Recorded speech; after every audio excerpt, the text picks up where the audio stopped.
Masungit daw sabi nila, di nila alam bawat utos sinusunod. Dahil iyon ang tama, hindi pwedeng magkamali kahit gusto kong umiti. May pamilya akong uuwian, kaya kailangan maging matatag. Hindi ako nandito para husgahan ka, nandito ako para siguraduhin ligtas ka. Kung minsan mahigpit, minsan tahimik lang,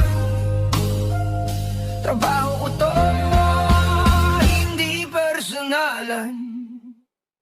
Ako ang gwardiya sa dilim at liwanag, habang tulog ang lungsod, nagbabantay walang paalam.